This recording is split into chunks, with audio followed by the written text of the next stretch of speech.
Je voudrais vous inviter à vous abonner à cette page et à recruter d'autres gens qui vont s'abonner. Pour quelle raison? Parce que c'est une chaîne qui est consacrée à la dézombification du peuple noir. Vous savez, en ma qualité de théologien, d'historien et d'expert en management public, je décide de mettre toute mon énergie et toute l'équipe qui travaille avec moi décide aussi de mettre toute son énergie à la dézombification du peuple noir.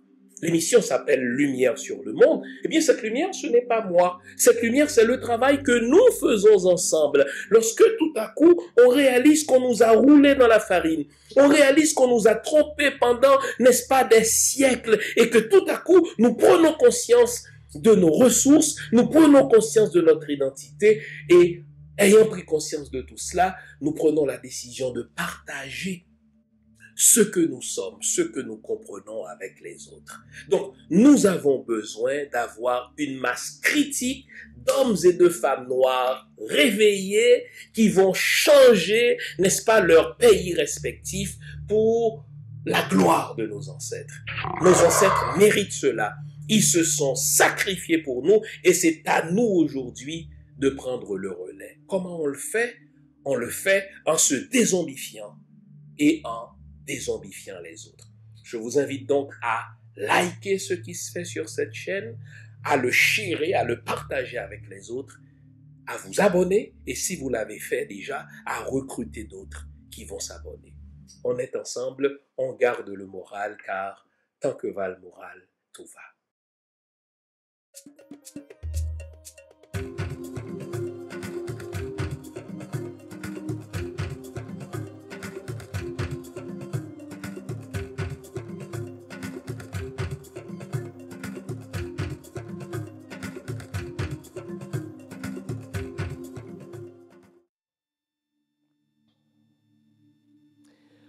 Bonjour mesdames, bonjour messieurs, bonjour le monde, bienvenue à cette autre édition de l'émission Lumière sur le monde. Comment allez-vous les amis? Vous allez bien? Content de vous accueillir une fois de plus à notre antenne ce matin, content de vous accueillir sur notre plateau. À l'émission Lumière sur le monde, nous constituons une grande famille. L'objectif, il est clair. Nous dézombifier. Nous remoniser, c'est-à-dire retrouver notre dignité humaine et vivre selon les idéaux que se sont fixés nos ancêtres. Et donc c'est l'objectif de l'émission. Toutes les analyses que je vous livre semaine après semaine, l'énergie que j'investis à produire et à réaliser cette émission ne vise au fait qu'à nous dézombifier, à nous remoniser un haïtien à la fois. Vous savez, ça fait plusieurs siècles déjà que on est zombifié. Ça fait plusieurs siècles déjà que tout dans ce pays vise à nous faire perdre notre dignité humaine, que quand on a un seul haïtien, ne fût-ce que par émission, qui me dit, dans un témoignage personnel, dans une rencontre au hasard comme ça de la vie, me dit « Ah, mais c'est grâce à cette émission que je comprends tel ou tel enjeu. C'est grâce à cette émission que, waouh, je me reprends en main, laissez-moi vous dire, de tels témoignages n'ont pas de prix. » Eh bien, aujourd'hui, je vais vous lancer un défi. Savez-vous que nous avons, nous les Haïtiens, suffisamment de moyens pour résoudre tous les problèmes auxquels Haïti est confronté. Je dis bien tout, et je vais vous faire une simple démonstration aujourd'hui à l'émission. Savez-vous, je reprends ma question, que nous, les Haïtiens, c'est-à-dire sans l'aide des pays malveillants, sans l'aide des pays, suivez mon regard, soi-disant amis, nous avons tous les moyens, nous avons toutes les ressources pour faire le développement d'Haïti. Nous avons tous les moyens pour résoudre tous les problèmes auxquels nous sommes confrontés. Si je vous posais cette question, quel est en ce moment le problème le plus criant auquel la population haïtienne est exposée? Vous allez me répondre sans réfléchir. De 1, le problème d'insécurité. Vous avez raison. Et si je vous dis de 2, quel est le deuxième problème le plus urgent auquel Haïti doit répondre, le problème le plus urgent qu'Haïti doit résoudre? Vous allez me dire, avec raison, là aussi, n'est-ce pas, que c'est le problème de l'insécurité alimentaire, le problème de la pauvreté. Tenez, arrêtons-nous un petit instant sur le mot pauvre. Vous vous êtes déjà demandé, est-ce que vous vous êtes déjà demandé pourquoi à chaque fois dans les médias haïtiens qu'on parle d'Haïti, on ajoute le pays le plus pauvre, le pays le plus instable de la région? Il y a tant d'autres choses auxquelles on pourrait associer Haïti. On pourrait par exemple dire d'Haïti, c'est le premier État anti-esclavagiste des Amériques. Ça, c'est vrai, ça. On pourrait aussi dire, ça, c'est le seul État qui ait réalisé une révolution anti-esclavagiste, c'est-à-dire une révolution menée par des esclaves pour la libération de ces esclaves par eux-mêmes. Et ce pays-là a été créé avec le génie de ces mêmes esclaves-là. On aurait pu dire cela. Pourquoi ne dit-on pas, par exemple, quand on parle de ce pays, qu'Haïti, c'est le pays qui a vu naître Jean-Jacques Dessalines, le vainqueur de Napoléon? On ne va jamais vous dire ça.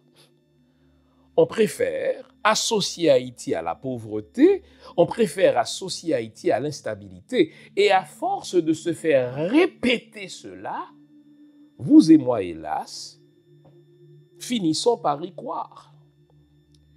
Par quoi qu'Haïti est un pays pauvre? S'il est quelque chose qui n'est pas vrai et donc qui est archi faux, c'est ça. Haïti n'est pas pauvre. Je vais vous en faire la démonstration tout à l'heure. S'il est une chose qui n'est pas vraie parce que elle est surfaite, cette chose-là, c'est de dire qu'Haïti est le pays le plus instable de la région. C'est le pays le plus dangereux de la région. Vraiment. Vraiment. Avez-vous lu les statistiques sur le nombre de tueries de masse aux États-Unis? C'est plus, en statistique, c'est plus qu'une tuerie de masse par jour. Qui osera, en parlant des États-Unis, dire les États-Unis d'Amérique, le pays avec le plus grand nombre de tueries de masse per capita? Personne. Êtes-vous déjà allé à Chicago, vous? Lorsque vous allez parler de Chicago, vous allez associer Chicago à... n'est-ce pas, Oprah Winfrey, vous allez associer Chicago aux Chicago Bulls, justement, vous allez associer Chicago, bon Dieu, à la famille Obama. Mais savez-vous que Chicago, c'est l'une des villes les plus dangereuses des États-Unis d'Amérique? Nous nous sommes laissés à ce point laver le cerveau que nous en sommes réduits à nous rendre à Kingston, la capitale de la Jamaïque, justement le pays le plus dangereux de la Caraïbe, pour aller parler de sécurité à Kingston. Vraiment. Et personne n'a allumé pour dire, mais bon Dieu, s'il faut parler d'insécurité, il faudrait choisir un pays où le problème d'insécurité ne se pose pas ou le problème d'insécurité est moins grave, on ne va pas à Kingston, on ne va pas à la Jamaïque pour parler de problèmes d'insécurité en Haïti. C'est à la fois loufoque, ça fait rire de nous et les gens qui ont mis en place, n'est-ce pas, ce grand happening, ce dîner de cons, savaient que, mais les politiciens haïtiens, s'ils ne sont pas suffisamment informés, eh bien, ils sont vraiment des comédiens pour se laisser entraîner à la Jamaïque pour aller parler d'insécurité d'Haïti à la Jamaïque. Non, c'est plutôt les Jamaïcains qui devraient se rendre en Haïti pour parler d'insécurité parce que la Jamaïque est beaucoup plus insécure qu'Haïti. Qu'est-ce que je suis en train de vous dire? Je suis en train de vous dire que cela fait partie des récits qui sont conçus dans les chancelleries des pays malveillants. Le Canada, les États-Unis, la France, de ces pays-là qui n'aiment pas Haïti, qui n'aiment pas les Haïtiens, mais qui aiment Haïti, que dis-je, qui voudraient débarrasser Haïti de tous les Haïtiens, parce que les Haïtiens sont gênants. Ils ne méritent pas, c'est ce qu'ils pensent, de vivre dans un pays si riche. J'ose vous le dire. Alors, pour vider Haïti des Haïtiens, ils mettent en place un récit. Il faudrait lire la thèse de doctorat de l'historien Rolf Trouillot, qui a publié à la suite de sa thèse de doctorat un excellent livre qui s'appelle justement « Silencing the Past ». Et je veux rendre hommage à un ami personnel, Claudie Delnay, qui a consacré sa thèse de doctorat, lui aussi, au travail de Trouillot, pour montrer que le premier dommage qu'Haïti a subi depuis son existence, c'est le dommage narratif. Les nations malveillantes ont choisi, pour punir Haïti, de construire un narratif sur Haïti. Un narratif malveillant, un narratif négatif, et pire, non seulement ces pays malveillants ont-ils réussi à instiller ce narratif dans l'esprit des peuples, mais ils ont réussi, et ça c'est le plus grand dommage, à instiller, à installer cette vision d'Haïti dans notre propre esprit à nous. Si bien que nos enfants, nous-mêmes, nous acceptons comme une vérité incontestable le fait qu'Haïti soit un pays pauvre, le fait qu'Haïti soit un pays instable, qui vit au crochet de la soi-disant communauté internationale et que sans l'aide de la communauté internationale, Haïti ne s'en sortira pas. Et on accepte cela. Savez-vous que le budget de l'État haïtien, hélas, dépend, par la faute des dirigeants, jusqu'à 60%, suivez mon regard, et là je mets de gros guillemets, de l'aide internationale.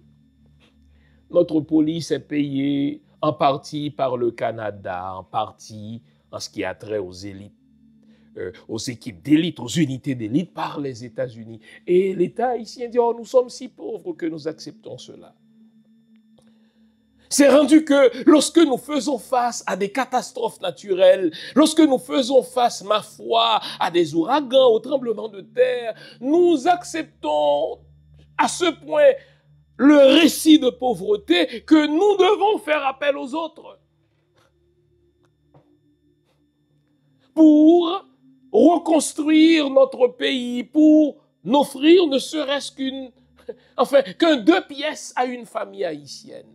Regardez, le palais national s'est effondré, ma foi, lors du tremblement de terre, mais il est encore à terre. Savez-vous ce qu'attendent les dirigeants? Mais ils attendent qu'à un moment donné, la soi-disant communauté des nations malveillantes dit, écoutez, il faudra construire le palais, le siège officiel du président haïtien. On va ramasser des fonds à l'international pour aider Haïti. Et nous acceptons cela. Nous acceptons, exemple, retenez bien ces chiffres parce que je vais vous en donner d'autres à titre de comparaison. Nous acceptons exemple, il y a 3 semaines que Mélanie Joly,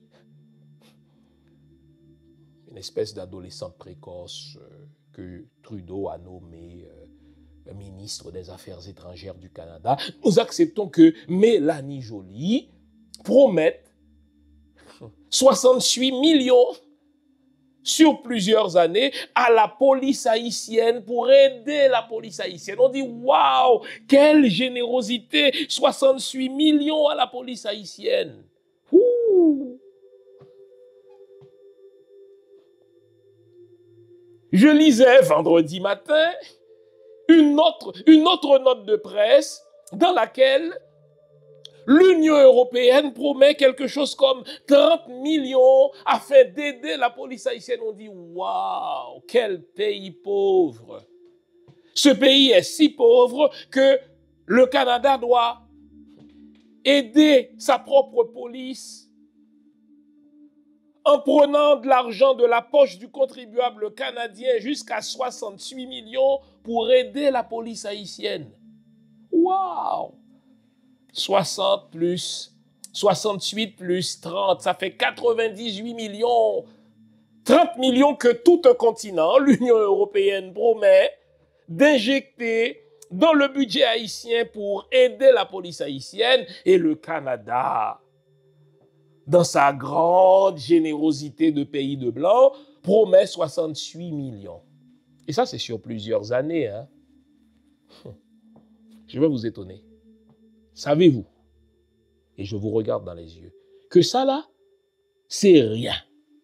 C'est des promesses que le Canada a fait, c'est des promesses que l'Union européenne fait. Là, je vais vous fournir une information. Savez-vous que pendant les 3 semaines, ah oui, ça c'est la grosse information, pendant les 3 semaines au cours desquelles Grégory Toussaint a préparé la soi-disant marche pour Haïti, marche qui a eu lieu le 9 juillet, Grégory Toussaint a ramassé près de 200 millions de dollars pour Haïti. Notez bien le chiffre.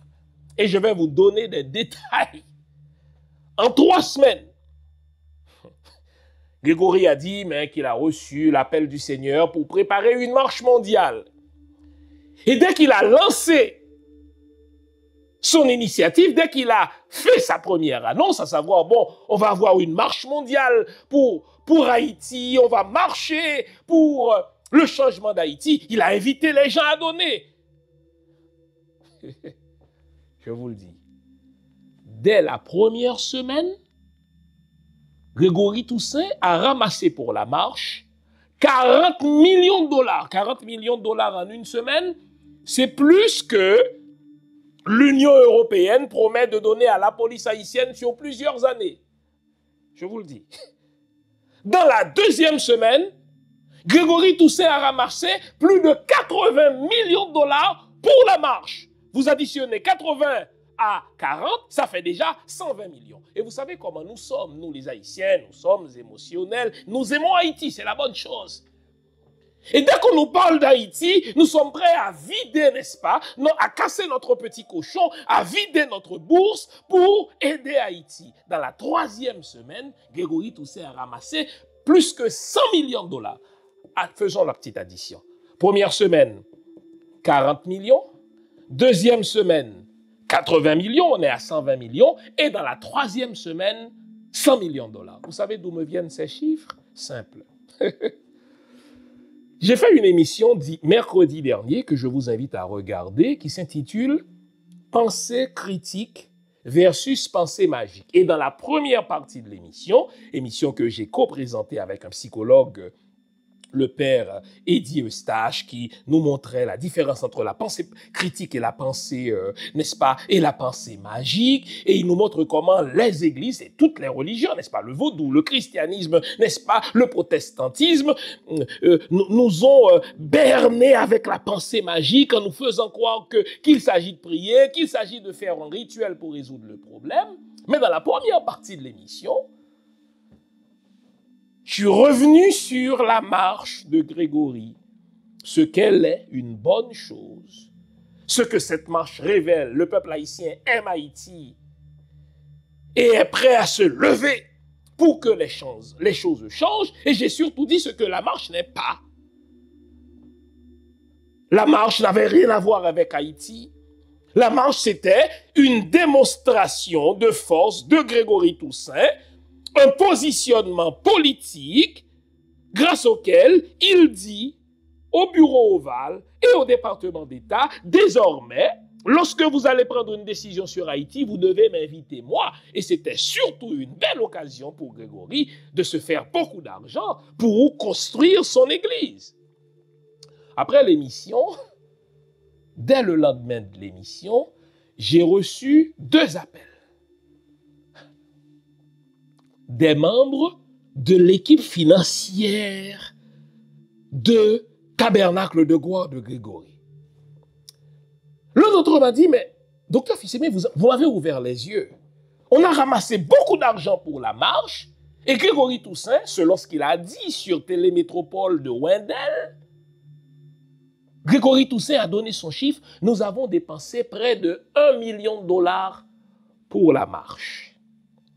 Et moi, je vous dis, docteur Fils-Aimé, puisque je fais partie de l'équipe financière, pendant les 3 semaines au cours desquelles nous avons préparé la marche, nous avons recueilli $40 millions pendant la première semaine,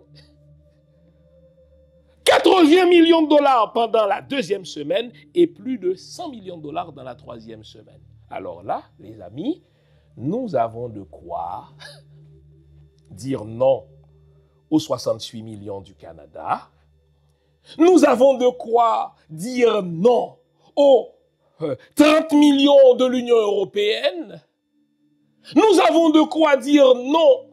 Vous vous souvenez de ce don insultant de l'ambassade de France à Port-au-Prince, dans lequel l'ambassadeur de France a osé faire don de quelque chose comme 17 motocyclettes à la police haïtienne. Et le chef de la police estime, dans une telle nécessité, qu'il a remercié l'ambassadeur français de lui avoir fait don de 17 motos pour aider la police. Alors, imaginez, un seul pasteur, de sa chair, a lancé une mobilisation pour Haïti en 3 semaines et il a empoché $200 millions américains. Et selon son propre dire, la marche lui a coûté $1 million. Donc, il reste 199 millions dans les coffres de l'église de Grégory Toussaint. 199 millions qui ont été recueillis pour la marche afin de changer Haïti, qui peuvent, qui doivent, que dis-je, équiper la police haïtienne et s'attaquer directement à nos problèmes de sécurité sans qu'on ait besoin d'un seul sou de la part des 3 pays malveillants. Waouh! Haïti n'est pas pauvre parce que vous et moi avons les moyens de consommation. Nous sommes établis à l'étranger. Et vous savez d'où viennent ces $200 millions? Des gens du Chili, des gens du Brésil, des gens de la République dominicaine, des gens du Canada, des gens de la France, des gens de partout à travers le monde qui, dès qu'ils ont entendu dire qu'on va faire une marche pour changer Haïti, ils ont donné sans compter. Grégory a dépensé $1 million. Les 199 millions doivent servir à équiper la police haïtienne. Depuis la marche, Grégory Toussaint a-t-il rendu compte des sommes qui ont été recueillies, des dépenses qui ont été faites et surtout à quel fait l'argent qui a été recueilli va être dépensé? Quel est le comité qui travaille avec Grégory pour le changement en Haïti? Quels sont les projets? Beaucoup de questions. Nous devons changer Haïti. Vous êtes d'accord avec moi? Mais pour qu'Haïti change, on doit rendre des comptes. C'est trop facile de ramasser des fonds pour Haïti. C'est trop facile de lancer une marche pour Haïti. C'est une belle chose. On va revenir au côté bénéfique de la marche. Mais on va aussi regarder le côté sombre de cette marche et obliger Grégory Toussaint à rendre compte. On a fait une belle marche pour Haïti. Bravo, Grégory Toussaint. Bravo, c'est une belle chose. On va revenir à cette marche. Mais il y a des sommes astronomiques qui ont été recueillies pour cette marche. Grégory ne peut pas se contenter de dire à Wendell Théodore sur Métropole, nous avons dépensé 1 million pour cette marche, nous avons acheté des maillots, nous avons loué des camions pour mettre de la musique pour des gens. Mais quant au reste, il n'en dit rien. Heureusement, vous savez, c'est pour ça que je fais cette émission. Quand j'arrive à dézombifier un seul Haïtien, quand vous avez des gens de son équipe qui m'appellent, qui me disent, mais pasteur, docteur Fizeme, vous m'avez ouvert les yeux. Mais c'est vrai, si cette marche était véritablement pour Haïti, les sommes qui sont recueillies ne seraient pas injectées dans les caisses de l'Église. On a dépensé un seul million pour la marche, mais le reste sert à construire l'église de Grégory Toussaint à Miami. On va revenir à cela. L'introduction était longue. Nous ne sommes pas pauvres. Vous n'êtes pas pauvres. C'est un pays qui est appauvri. C'est un pays sur le dos duquel on construit un narratif afin de réduire en silence ses ressources. Et mon rôle à cette émission, c'est de vous dire toute la vérité, essayer de projeter la lumière sur le réel haïtien, sur le réel des peuples noirs. Restez là, offrez-vous une bonne tasse de thé, une bonne tasse de café, une bonne tasse de chocolat chaud. Comme on dit en créole, causez, mandez tichaise. Je vous reviens après la pause que voici. À tout à l'heure. Parti de rien et défiant le monde. Toussaint Louverture confondit sa vie avec sa conquête de liberté. Comme Bonaparte, pourtant son geôlier, Toussaint Louverture incarne le triomphe de la volonté sur la fatalité. Né dans l'esclavage, mais ayant reçu la nature d'un homme libre, selon ses propres mots. Né vers 1743 sur une plantation de Saint-Domingue où la captivité, le labeur et les maladies faisaient succomber les esclaves avant leurs 40 ans, il savait la griffe du fouet sur la chair et la douleur des entailles sur la peau. Il découvrit aussi que ses parents, venus de l'actuel Bénin, avaient été séparés au moment de leur asservissement. Il éprouvait comme orphelin de mère la violence de l'esclavage qui détruit toute dignité et remplace par la chaîne des maîtres les liens de la famille. Toussaint Louverture transforma cette condition en ambition, car rien ne l'effraya jamais. « Frappez, si vous osez », lança-t-il un jour au gérant de la plantation. Toussaint Louverture avait montré sa trempe. Il se révéla dans toute sa force de caractère et l'acuité de son intelligence. Le gérant en fit son cocher, bientôt son second, et le mena vers l'affranchissement. Un nouveau regard sur Toussaint Louverture, le magnifique et le sublime. La toute dernière biographie de Toussaint Louverture, l'homme, le stratège, le politique, le gestionnaire et le visionnaire. Un livre à lire et à relire en vente sur mon site www.jeanfissemé.com ou sur amazon.ca. Un nouveau regard sur Toussaint Louverture, le magnifique et le sublime. Procurez-vous votre exemplaire maintenant.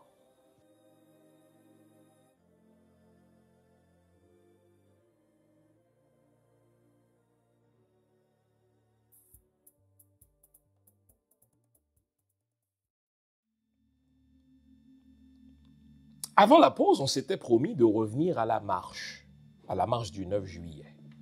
J'aurai beaucoup de choses à dire sur cette marche, car c'est l'événement.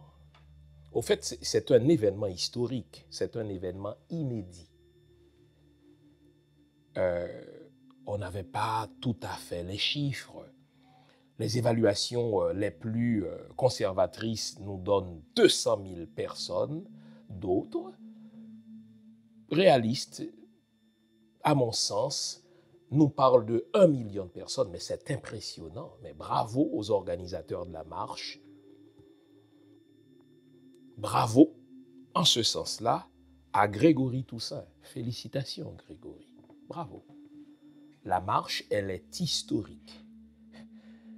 Même dans les années 90, lorsque nous marchions à Montréal, à New York, pour nous défaire de cet autre narratif négatif que les États-Unis et les autres pays occidentaux nous avaient mis sur le dos, lorsqu'on a associé les Haïtiens aux 4H du sida, même lorsqu'on marchait contre ce narratif négatif, encore un autre narratif, il n'y avait pas autant de personnes dans les rues de New York, dans les rues de Montréal, dans les rues de Paris, pour protester contre cela. Et waouh, c'est impressionnant. Et encore une fois, je félicite Grégory Toussaint. Bravo. Très bien. Qu'il ait réussi en 3 semaines à sortir autant de monde dans les grandes villes d'Haïti, mais également dans les grandes villes étrangères où vivent des Haïtiens. Mais bravo, c'est impressionnant. Cette marche est une bonne chose. C'est une bonne chose. C'est une très bonne chose. Elle est une bonne chose en ce que elle dit à ceux qui veulent bien le comprendre que waouh, si l'Haïtien est mobilisé par un leader qui sait rejoindre son cœur, qui sait rejoindre, n'est-ce pas, ses oreilles, eh bien, il se lève, où qu'il se trouve, pour son pays. Et Grégory, parce qu'il est très doué pour le marketing politique, parce qu'il est très doué pour la communication publique, a réussi à trouver ce qui fait vibrer l'Haïtien. 1 million de personnes qui sont dans les rues, c'est impressionnant, c'est du jamais vu. Et donc, la marche nous dit que les Haïtiens aiment Haïti. Ça, vous le saviez, ça. Je l'ai toujours su que les Haïtiens aiment Haïti. Ce sont les dirigeants qui n'aiment pas Haïti. Ce sont les dirigeants que les nations malveillantes nous donnent et maintiennent malgré nous à la tête du pays. Ce sont ceux-là qui détestent Haïti. Mais la population haïtienne, l'haïtien moyen aime Haïti. Et je vais vous dire mieux. Parce qu'il aime Haïti, il n'y a rien que l'haïtien moyen ne soit prêt à faire pour manifester son amour vis-à-vis d'Haïti. Là encore, Grégory Toussaint a identifié cet amour d'Haïti. Il a trouvé le bon thème à activer pour mobiliser l'haïtien et surtout pour que l'haïtien sorte de sa poche des sous. Grégory Toussaint, bon, en dehors du baratin religieux, à savoir qu'il a prié et que Dieu lui a demandé, c'est de la foutaise que tout cela, je ne peux pas entrer dans les détails, ou plutôt je ne veux pas entrer dans les détails de la cuisine qui a conduit à cette marche, mais je vous dis, c'est du baratin là. Bon. Mais, ok. En 3 semaines, il dit, je vais organiser une marche. Et dès le premier jour de la marche, les vidéos sont sur YouTube. Allez les regarder. Les vidéos sont sur les divers sites de Shekinah, etc., ou de Tabernacle de Gloire. Dès le premier jour, il a dit aux gens, et c'est normal, que l'organisation de la marche allait coûter de l'argent. Il n'y a rien qui soit gratuit dans la vie. C'est vrai que l'organisation d'une telle marche, mettre en place une telle logistique, coordonner une marche depuis la Floride où vit Grégory, n'est-ce pas? Une marche mondiale avec des pays qui ont des capacités technologiques et d'autres qui ne l'ont pas du tout, comme Haïti, coordonner tout cela allait nécessiter des fonds. Et Grégory a fait appel à ce qu'on appelle aujourd'hui un GoFundMe. Il a dit aux gens, vous allez financer cette marche parce que cette marche est pour Haïti. Dès que vous sortez cette phrase, cette marche est pour Haïti, alors là, l'Haïtien sort sa cassette. Il sort son portefeuille et les technologies étant ce qu'elles sont, contrairement à la manière dont les choses se faisaient dans les années 90, où il fallait aller dans une banque et déposer l'argent sur tel numéro de compte, etc. Aujourd'hui, les technologies étant ce qu'elles sont, et elles sont légion ces technologies-là, vous n'avez qu'à, on n'a qu'à vous donner, si vous voulez, le nom du bénéficiaire et le temps de le dire, l'argent rentre. En sorte que, dès la première semaine de cette marche, et les chiffres que je vous livre viennent des gens qui travaillent dans l'équipe économique de Grégory. Dès la première semaine, c'est 40 millions de dollars qui ont été donnés par des Haïtiens, non pas à l'église de Grégory. Ils ont donné ces 40 millions-là, oui, par le truchement de son ministère, Shekinah Ministry, mais pour la marche haïtienne. Je vous l'ai dit.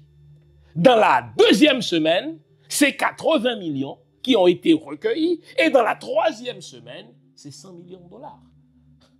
Et là, il ne s'agit pas d'on-dit, hein. Je vous dis, ces chiffres-là me sont donnés par des gens qui sont dans son équipe parce qu'ils m'ont écouté mercredi, ils ont dit, waouh, c'est vrai, cette marche-là, malgré le narratif, malgré le discours public, malgré le marketing, cette marche-là, finalement, n'a pas servi à Haïti parce que il n'y a qu'1 million de dollars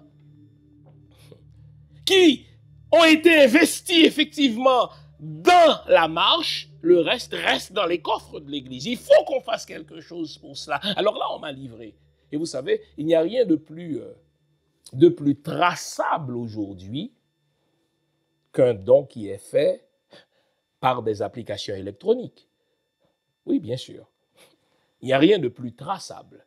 Vous donnez du Chili, vous donnez du Brésil, vous donnez depuis Haïti, vous donnez depuis Montréal, vous donnez depuis Paris. Vous faites ça, n'est-ce pas, à partir de votre téléphone cellulaire. Non seulement vous-même avez un reçu, mais le bénéficiaire qui reçoit ça sur son compte, tout est traçable. Et Grégory, dans une entrevue post-mortem qu'il a accordée dès le lendemain matin d'ailleurs, à Wendell Théodore sur Télémétropole, il a dit, nous avons dépensé $1 million pour la marche. Je parle de la marche. Très bien. Donc, la marche, c'est quelque chose de positif en ce que les Haïtiens ont non seulement manifesté leur désir pour une nouvelle Haïti, mais les Haïtiens ont donné de leur poche. Ils n'ont pas attendu que le Canada donne ou promette 68 millions. Ils n'ont pas attendu que l'Union européenne promette 40 millions pour la police haïtienne. Les Haïtiens disent, graisse cochon en cas cuite cochon, nous allons nous-mêmes donner, et le temps de le dire, en 3 semaines, c'est plus de 200 millions de dollars qui ont été recueillis.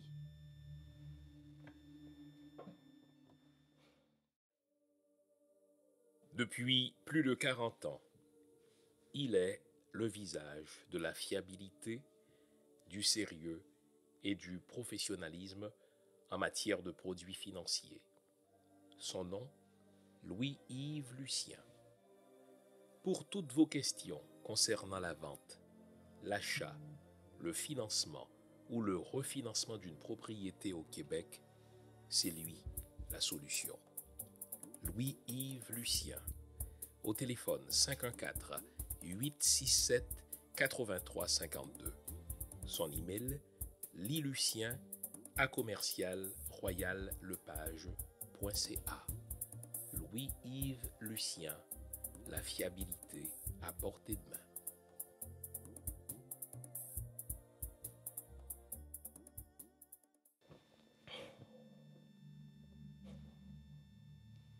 On peut résoudre tous nos problèmes. Regardez le simple exemple. Si un seul pasteur, à partir de sa tribune, si en 3 semaines, un seul pasteur a su ramasser plus de 200 millions de dollars pour Haïti, on va lui demander des comptes, là. On va en parler dans une deuxième partie de l'émission, là. C'est que tous les problèmes d'Haïti peuvent être résolus. On peut dire au Canada d'aller se faire foutre avec ses 60 millions de dollars.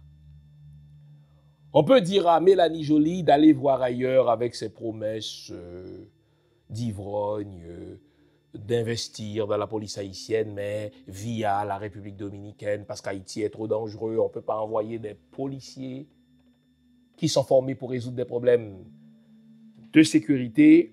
Mais Haïti a des problèmes de sécurité. On ne peut pas envoyer des policiers en Haïti. On va les mettre dans un bureau en République dominicaine. Et depuis la République dominicaine, ils vont résoudre des problèmes de sécurité d'Haïti. Waouh! Que diriez-vous d'un pompier qui dit « Moi, j'ai peur du feu ».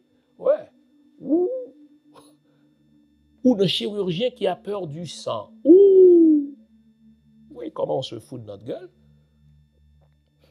Donc, rien qu'en 3 semaines, Grégory a ramassé suffisamment d'argent pour équiper la police haïtienne sans l'aide des États-Unis, sans l'aide abrutissante du Canada, sans l'aide abrutissante de l'Union européenne, sans l'aide humiliante des Nations unies. En 3 semaines, nous avons, il faut le dire, nous les Haïtiens, nous avons donné suffisamment d'argent pour résoudre le problème de sécurité. Je vais revenir à Grégory tout à l'heure.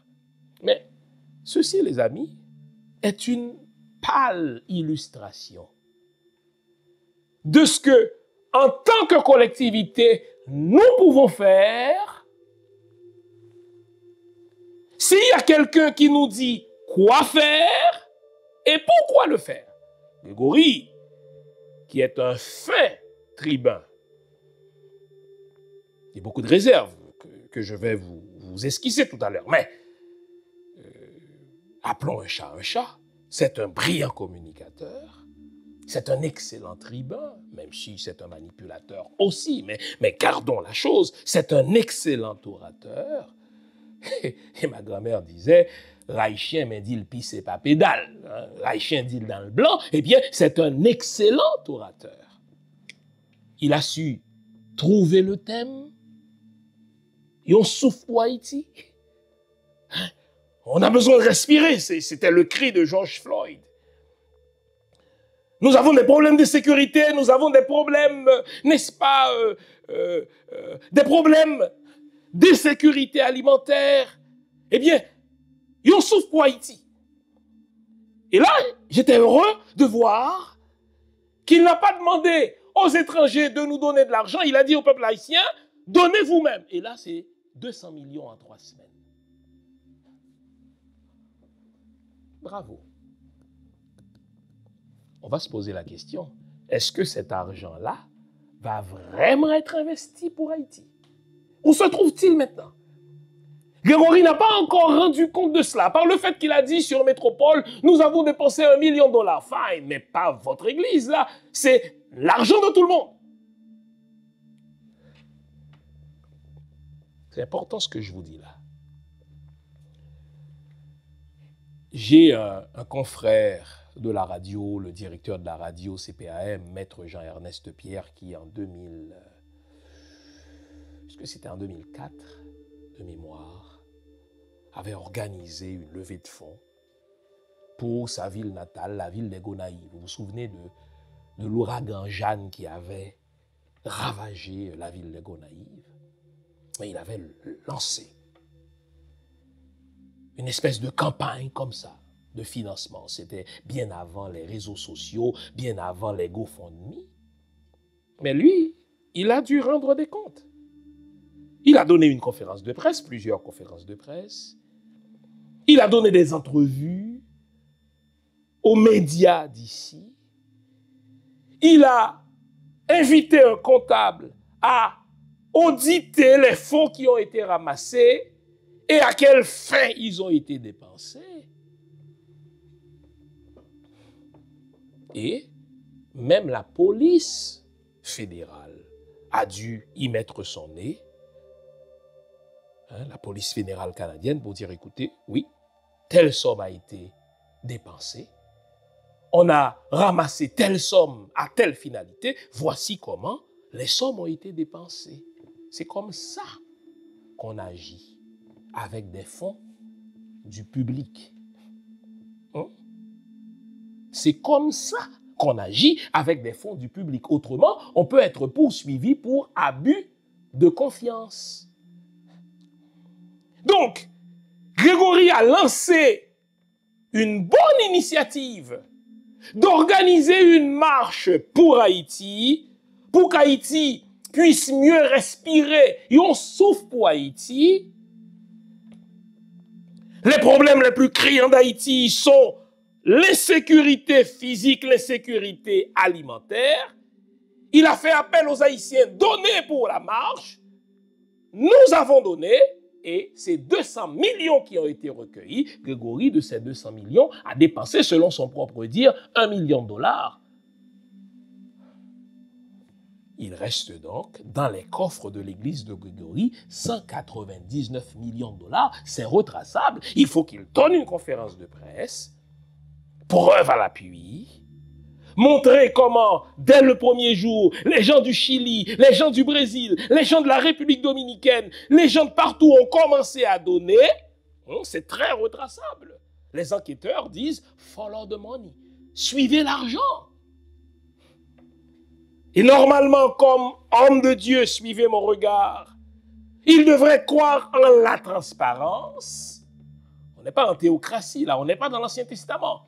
Nous vivons dans des états de droit. Les gens donnent de leur poche pour une cause qu'il a identifiée. Youssouf pour Haïti, il faut qu'il donne une conférence de presse, qu'il montre, chiffre à l'appui.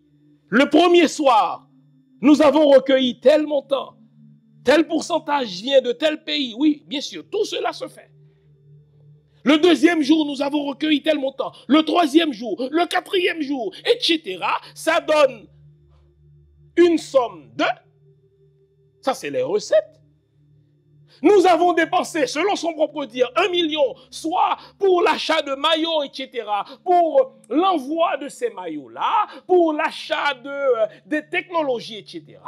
Et donc, il reste une balance de. Et à partir de là, il va avec un comité national, puisque ça a été une marche pan-nationale. Il faut que ce soit un comité intra-haïtien, c'est-à-dire des comités des Haïtiens du dedans et des Haïtiens du dehors, qui disent, OK, vous avez lancé l'initiative, bravo, pasteur, pour votre vision. Nous avons recueilli, nous avons donné 200 millions qui sont dans les coffres de votre église. Maintenant, nous allons concevoir des projets pour que Haïti prenne un souffle, pour qu'Haïti puisse véritablement respirer. Puisque vous avez identifié les deux problèmes majeurs, l'insécurité physique et l'insécurité alimentaire. Maintenant, voici, on va avoir un comité intra-haïtien, des Haïtiens du dedans et des Haïtiens du dehors. Nous allons concevoir des projets pour résoudre par nous-mêmes nos problèmes d'insécurité physique, nos problèmes de sécurité alimentaire. Si Grégory fait ça, à une conférence de presse, je vais lui lancer une deuxième félicitation. Et je compte sur vous, membres de son église, de sa nébuleuse, pour faire parvenir cette émission à ses oreilles pour qu'il rende compte. S'il ne rend pas compte, quelle différence y aurait-il entre Laurent Lamotte et lui? Laurent Lamotte, qui avait promis de construire 25 stades, a même l'argent que l'État haïtien a emprunté au Venezuela. 4 milliards de dollars américains. Et là, il dit, écoutez, moi, j'ai construit les stades, sauf que les stades n'existent que dans sa tête. Quelle différence y aurait-il entre Sweet Mickey, Sweet Mimi et Grégory?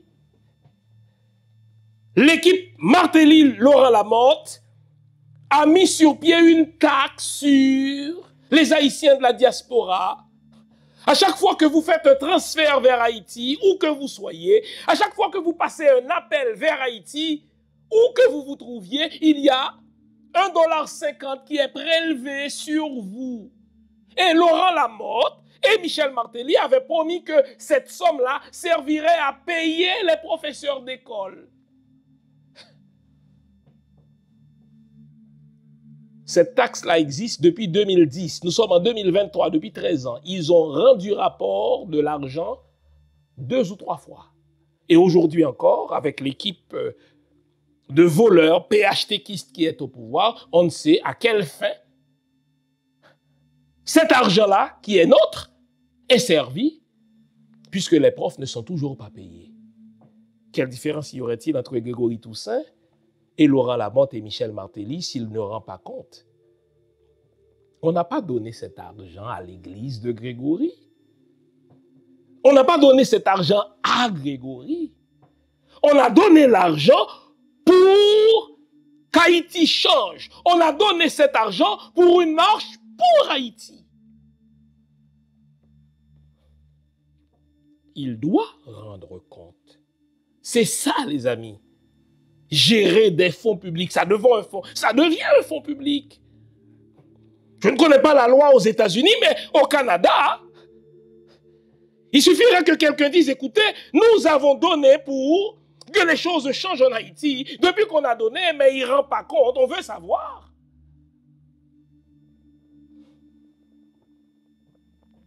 On va arrêter de se faire baiser à chaque fois, pas vrai?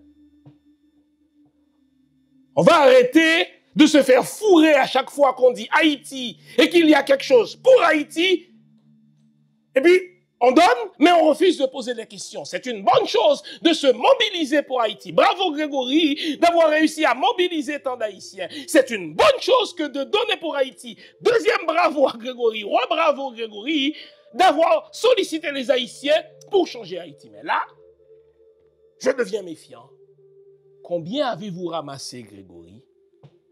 Combien avez-vous vraiment dépensé? Le reste de l'argent, il se trouve où? Qu'allez-vous en faire? Et qui va superviser la somme? Nous devons nous poser des questions. Donc, quand on vous dit qu'Haïti est pauvre, ce n'est pas vrai. La vérité, c'est que les Haïtiens ont suffisamment de moyens pour s'en sortir tout seuls, contrairement à ce que raconte le guignol Antonio Guterres. Haïti peut s'en sortir tout seul.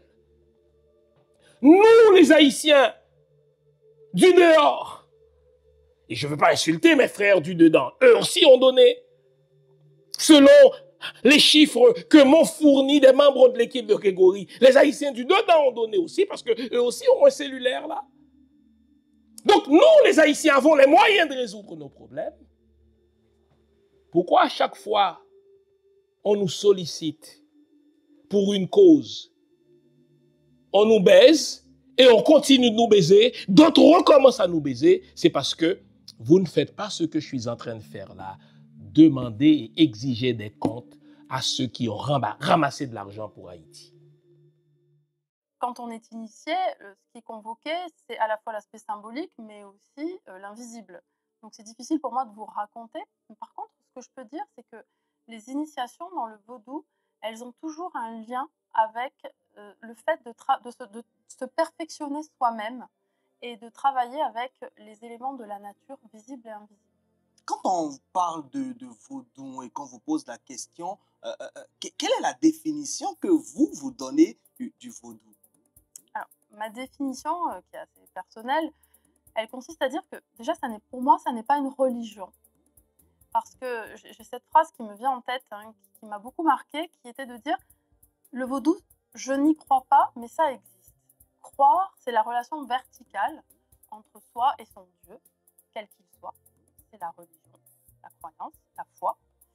Et ça existe, c'est cette relation au monde, cette relation en système, à la nature, aux ancêtres et à l'invisible. Donc pour moi, la définition du vaudou, finalement, c'est une vision du monde intégrée.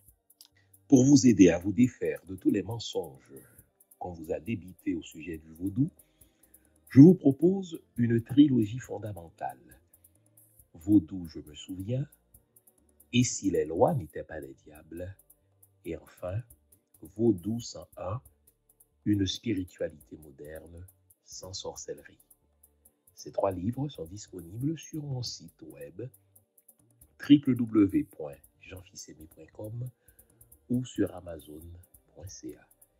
Une trilogie à lire et à avoir dans sa bibliothèque personnelle ou familiale.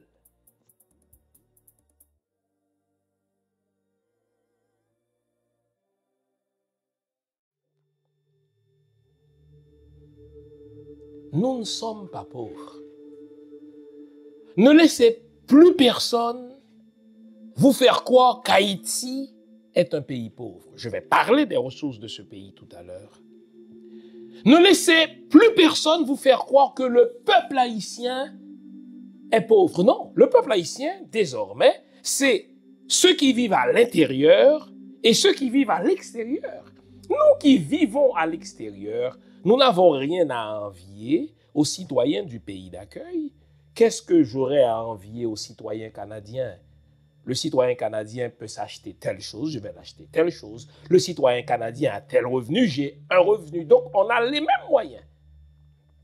Donc, si le citoyen canadien, si le citoyen québécois n'est pas considéré comme un citoyen pauvre, moi non plus, je ne suis pas un citoyen pauvre. Un pays, c'est d'abord sa population, les amis.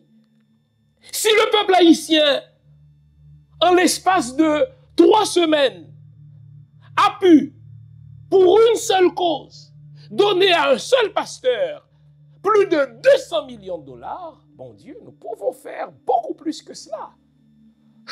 Nous pouvons faire beaucoup plus que cela. Nous pouvons lever une armée. Ah oui, bien sûr. Moi, j'ai de grandes ambitions pour cet argent-là. Grégory va devoir faire une conférence de presse, mettre sur pied un comité de projet transparent. Moi, j'ai de grandes ambitions. On peut lever une armée conformément à notre Constitution. Ça a été une erreur de Jean-Bertrand Aristide, il faut le dire, a posteriori, de démobiliser l'armée. Ça a été un geste anticonstitutionnel, donc illégal.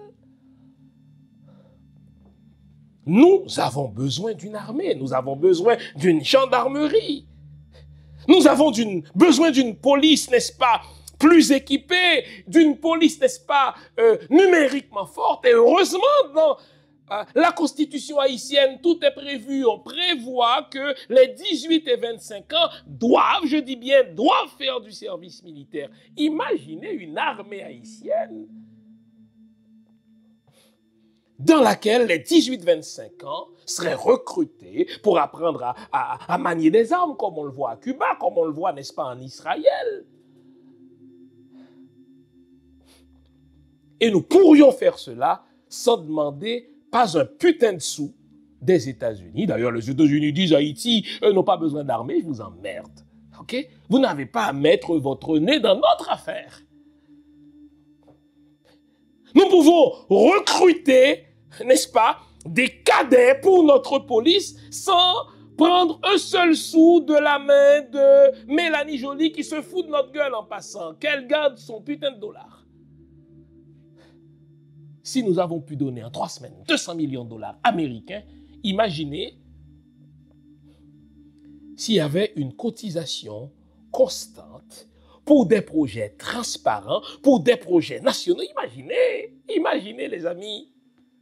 Imaginez comment sera beau notre pays. Je ne dis pas que serait, comment sera beau notre pays lorsque des gens transparents, lorsqu'un comité pan-national, n'est-ce pas, établira des projets pan-nationaux en toute transparence à même les fonds des Haïtiens. Waouh! Si Grégory fait ça, je lui lèverai mon chapeau. même si je continuerai à soulever ces pratiques de manipulation. C'est mon travail. Vous ne vous attendez pas à ce que je sois fanatique, à ce que je sois zombie, comme ceux qui le suivent, n'est-ce pas?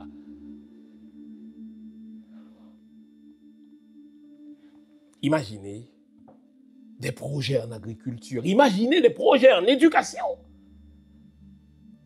L'État haïtien, depuis Michel Martelly, en passant par Jovenel Moïse, en passant par, n'est-ce pas, Joslerme Privert, et aujourd'hui, n'est-ce pas, avec, comment il s'appelle, le guignol Ariel Henry, le traître, le cynique Ariel Henry, l'État haïtien, depuis 13 ans, prélève 1,50 $ sur tous nos transferts. Mais cet argent, il va dans les poches des individus, les Michel Martelly, les Sophia Martelly et d'autres saloperies du genre. Imaginez un comité de gestion de projets panationaux qui nous inviterait à donner un montant X par mois. Moi, je serais prêt à ça. Pour des projets panationaux gérés par le comité panational en toute transparence. Bon Dieu, c'est ce que nous devons faire. Imaginez comment le Canada paniquera lorsque le peuple haïtien dira à Justin Trudeau et à Mélanie Joly, gardez vos putains de 68 millions de dollars, nous avons suffisamment d'argent pour gérer notre police, pour payer notre police, pour équiper notre police. Imaginez comment paniqueront les États-Unis d'Amérique lorsque nous regarderons dans ses yeux, n'est-ce pas, de blanc malveillant, l'ambassadeur américain pour lui dire, nous n'avons pas besoin de vos putains de sous, nous allons nous-mêmes payer nos unités spécialisées à même notre argent qui finance commande, on ne veut pas que vous nous commandiez, allez voir ailleurs si j'y suis. Vous pensez que je rêve en couleur? Pas du tout. Si vous avez pu donner 200 millions en 3 semaines, on peut tout résoudre. Et là, je ne parle même pas encore de nos ressources. Vous savez, l'un des privilèges du métier que j'exerce comme analyste politique, c'est les rencontres que je fais. J'ai rencontré cette semaine quelqu'un qui est dans les avenues du pouvoir en Haïti depuis la fin de Duvalier. C'est un homme qui a un réseau de contacts extrêmement large. Il m'a fait le plaisir de m'inviter à dîner et waouh, ça a été une rencontre, ma foi, signifiante. Il m'a dit, Jean, je vais vous parler d'une chose.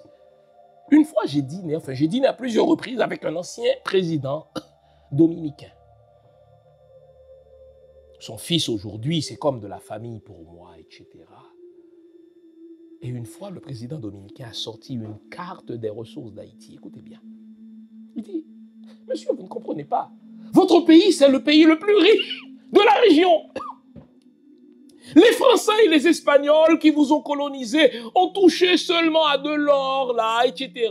Ont planté de la canne à sucre. Les véritables richesses de ce pays sont enfouies dans votre sol. Et on parle de tous les métaux précieux dont les pays occidentaux ou d'autres pays auront besoin pour faire leur virage économique. Vous avez tout ça dans votre sol. Et le monsieur me dit, le président dominicain sort la carte d'Haïti. Il dit, écoutez, telle ressource se trouve à tel endroit dans le nord, telle autre se trouve à tel autre endroit dans le nord, etc. Et vous savez ce que le président dominicain a dit à ce monsieur? Travaillons ensemble pour enrichir nos deux peuples. C'est la première fois que j'entends un président dominicain dire, supplier littéralement un Haïtien pour qu'on travaille ensemble de manière à enrichir les deux peuples. Nous sommes riches, c'est pour ça qu'on nous dit pauvres.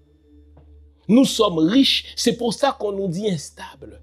Nous sommes riches, c'est pour ça que les États-Unis, le Canada, la France, n'est-ce pas, se précipitent pour nous aider. Merde, si nous sommes vraiment pauvres, comme nous sommes pauvres, pourquoi vous ne nous laissez pas tranquilles?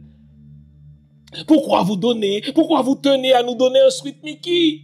Pourquoi vous tenez à nommer par un tweet un Ariel Henry qui fait tout pour vous, mais rien pour nous? Si nous sommes à ce point pauvres, Qu'est-ce que l'avion Aurora du Canada est allé chercher, n'est-ce pas, dans notre espace? Qu'est-ce que le bateau canadien est allé faire dans nos eaux pendant 2-3 semaines? Bande de voleurs. Les Occidentaux sont des voleurs. Dès que vous les voyez s'intéresser à un pays, c'est qu'il y a des ressources là. On ne s'intéresse pas aux pauvres.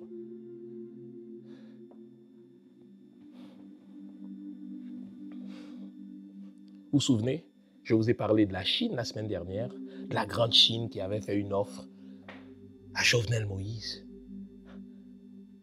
Le monsieur que j'ai rencontré me dit, Monsieur Fils-Aimé, vous savez, lorsque j'ai organisé cette rencontre entre le président Jovenel et ces Chinois, ils avaient 2 chèques, les Chinois, en poche totalisant 6 milliards de dollars, prêts à être investis tout de suite en Haïti, dans tous les projets que présenterait Jovenel Moïse. Écoutez-moi bien, les amis. Écoutez-moi, j'en ai des infos pour vous aujourd'hui. Le monsieur me dit, moi, j'étais là, monsieur Fils-Aimé. Les autorités chinoises avaient 2 chèques totalisant 6 milliards de dollars. Et il me dit, Jovenel avait fait une belle présentation sur des projets dans lesquels ces 6 milliards-là pourraient être investis. Vous me suivez jusque-là? Évidemment, l'intérêt de la Chine, c'était que qu'Haïti rompe ses relations officielles avec Taïwan, comme les États-Unis l'ont fait en 1979. Écoutez-moi bien. Ils ont ordonné à Jovenel non seulement de mettre un terme à ces négociations, mais d'aller vers Taïwan. Jovenel Moïse a pris l'avion vers Taïwan, vous vous en souvenez, et il est revenu avec un gros chèque de 120 millions américains. Vous entendez ça? Il a échangé, Jovenel, 6 milliards potentiels contre 120 millions, ou quelque chose de ce genre. 2 ou 3 jours plus tard, vous connaissez la suite, il a été assassiné à la demande des États-Unis, avec l'aide des hommes de Michel Martelly, et j'en ai une autre pour vous. L'assassinat de Jovenel, le saviez-vous, était précédé d'une cérémonie vaudou en présence de Martine Moïse. Quand je vous dis que Martine Moïse savait, elle était impliquée dans le complot. Martine dit, ah oui, moi, je m'étais caché sous le lit. J'ai une amie canadienne qui m'a dit, Monsieur Fils-Aimé, lorsque vous avez parlé de Martine qui s'est cachée sous son lit, moi, j'ai un chat à la maison. Lorsque mon chat veut se cacher sous son lit, sous mon lit, eh bien, il fait beaucoup d'efforts pour réussir à se cacher sous mon lit. Oh, Martine Moïse est loin d'être une poupée Barbie. Imaginez Martine Moïse qui se cache sous un lit. Putain de menteuse. Quand je vous dis que nous sommes un peuple riche, pourquoi la Chine, tout à coup, serait prête à investir 6 milliards? J'avais déjà présenté une émission sur les grandes opportunités d'Haïti. Vous savez, la politique étrangère, la politique commerciale d'un pays est déterminée en partie par son positionnement géographique. Et en ceci, nous sommes bénis des dieux. Haïti est situé sur le passage du canal du vent, avec Cuba d'ailleurs. Le canal du vent, c'est par là que passent tous les bateaux des États-Unis qui sont dans le côté atlantique des États-Unis vers le canal de Panama et du canal de Panama vers l'Asie. En 2016, c'est plus de 100 000 bateaux qui sont passés par le canal de Panama, dont une bonne partie par le canal du vent. Canal sur lequel sont situés Cuba et Haïti. À titre de comparaison. Grâce à son positionnement géographique, le canal de Suez rapporte 7,5 milliards de dollars américains à l'Égypte. Vous me suivez? Grâce à son positionnement géographique, le canal de Panama rapporte 2,5 milliards de dollars par année au Panama. Haïti est situé sur le passage du vent par lequel passent les bateaux qui qui partent du côté atlantique des États-Unis vers le canal de Panama et du canal de Panama vers l'Asie. Et là, je vous parle de plus de 140 000 bateaux qui partent du canal de Panama vers l'Asie. Combien ça rapporte aux Haïtiens? Suivez-moi bien. Est-ce que la caméra capte? $0. Pourquoi? Parce que notre pays est dirigé par des imbéciles qui sont placés là par les Américains, les Canadiens et les Français. Imaginez seulement. C'est ce que mon ami m'a dit. Le monsieur que j'ai rencontré, les autorités chinoises disent, imaginez seulement que vous imposiez une certaine taxe aux bateaux qui passent par le canal du vent. Imaginez par exemple que les bateaux qui ont de la difficulté à dédouaner leurs marchandises aux États-Unis, vous construisiez un port pour les inviter à faire un dédouanement partiel chez vous, et de chez vous, ces mêmes marchandises repartiraient vers les États-Unis. Mais c'est de l'argent pour Haïti. Pourquoi selon vous on ne fait pas ça? Parce que les États-Unis s'y opposent. Quand je vous dis que le développement d'Haïti passe dans un premier temps par une suspension de nos relations diplomatiques avec les États-Unis, vous commencez à comprendre maintenant. Revenons à Grégory. Bonne chose que cette marche, Greg, bravo. Je félicite le peuple haïtien qui a montré que dès qu'on lui parle d'Haïti, il est mobilisé. L'haïtien du dedans et du dehors. Bravo. Je félicite le peuple haïtien d'avoir donné 200 millions de dollars en 3 semaines pour Haïti. Mais là, Grégory Toussaint, on se connaît, vous avez des comptes à nous rendre. Combien d'argent avez-vous vraiment ramassé? Combien d'argent? Quelle partie de la somme a été dépensée? Et qu'allez-vous faire du reste? Quels sont ceux des Haïtiens du dedans et du dehors qui vont siéger sur ce comité de projet? Et quels vont être ces projets pour une nouvelle Haïti? Vous avez organisé une marche pour qu'Haïti prenne un souffle, pour qu'Haïti respire. Relief for Haiti. Là, vous allez devoir nous dire, et votre baratin, vous attendez la volonté de Dieu, gardez cette foutaise pour les zombies, là, mais pas pour des gens éclairés comme nous, là. Vous avez ramassé notre argent, vous avez un devoir de reddition de compte, votre baratin, vous priez Dieu, waouh, ok? Je ne m'oppose pas à ce que vous priez, mais désormais, c'est l'argent du public qui est entre vos mains. Vous devez nous dire ce qu'on va en faire. Vous voyez, en 3 semaines, on a de quoi payer nos policiers. On a de quoi acheter des équipements pour nos policiers. Nous avons surtout de quoi envoyer paître Mélanie Joly du Canada, envoyer paître Justin Trudeau du Canada, envoyer paître l'ambassadeur des États-Unis en leur disant à eux 3, ces malveillants-là, nous avons de quoi payer notre police. Waouh, j'ai hâte qu'il y ait un comité pan-national haïtien, compétent, intègre, transparent, qui va nous inviter à continuer à donner pour d'autres projets, pour construire cette nouvelle Haïti. N'y avez-vous pas hâte à cette nouvelle Haïti? Oui. Bravo Greg, vous avez fait une bonne partie du chemin. Pour le reste, vous allez devoir continuer à travailler, nous rendre des comptes, 2, mettre sur pied un comité pan-national avec cet argent qui est notre argent pour une nouvelle Haïti. Merci de votre écoute. Faites en sorte que cette émission parvienne aux oreilles des fidèles de Grégory. Je sais qu'il va l'écouter, Grégory. Il faut qu'il y ait une suite.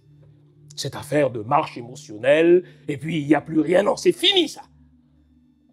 On construit un pays dans la constance, dans la continuité, dans des projets structurants, dans des projets structurels et surtout dans des projets transnationaux gérés par des pan-nationaux compétents, intègre et patriote. Vive Haïti, tant que va le moral, tout va.